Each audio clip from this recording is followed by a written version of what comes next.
Semi স্বপ্ন বাঁচিয়ে রাখার মিশনে ভারতের দেয়া ১৯৭ রানের টার্গেটে ব্যাট করছে বাংলাদেশ। এই মুহূর্তে অ্যান্টিগার স্যার ভিভিয়ান রিসার্চ স্টেডিয়ামে আছেন সহকর্মী সাজিদ মুস্তাহিদ। সরাসরি যাচ্ছি তার কাছে। ম্যাচের প্রায় ৬ ওভার বাকি রয়েছে, তবে আমরা ম্যাচের ফলাফল কিন্তু বলে দিতে পারি। বাংলাদেশ বড় ব্যবধানে পরাজয়ের সামনে।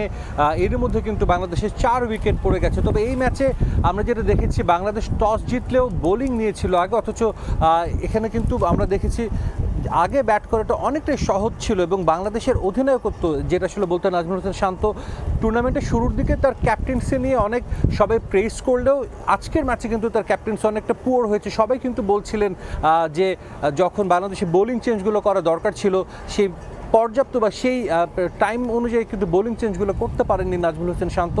রিশাদ হোসেন ইনিংসের ১৮তম ওভারে এসে কিন্তু আমরা দেখেছি ১৫ রান দিয়েছেন, অথচ খুব ভালো বোলিং করেছিলেন মাহমুদুল্লাহ রিয়াদ। তাকে কিন্তু বোলিংয়ে না এনে রিশাদকে দিয়ে একটা ওভার করানো হয়।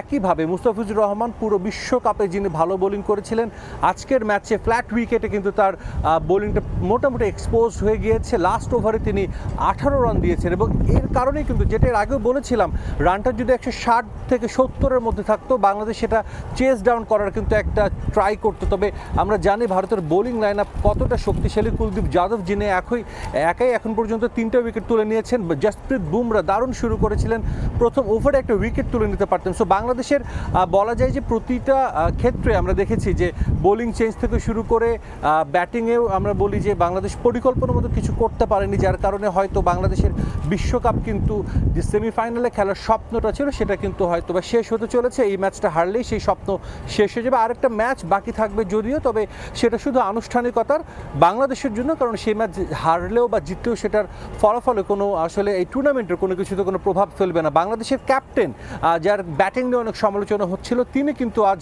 রান পেয়েছেন। একইভাবে ওপেনিংয়েও কিন্তু আমরা দেখেছি বাংলাদেশ রান পেয়েছে, তবে এই উইকেটে যেভাবে ব্যাট করা দরকার ছিল বাংলাদেশ কিন্তু সেটা একেবারেই পারেনি।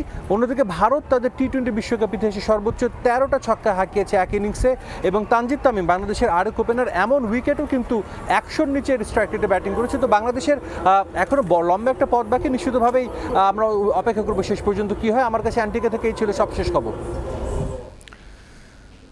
টি-20 বিশ্বকাপের আজকের ম্যাচ ভারত বাংলাদেশের খেলার সবশেষ নিয়ে আমরা সরাসরি ছিলাম অ্যান্টিগায়।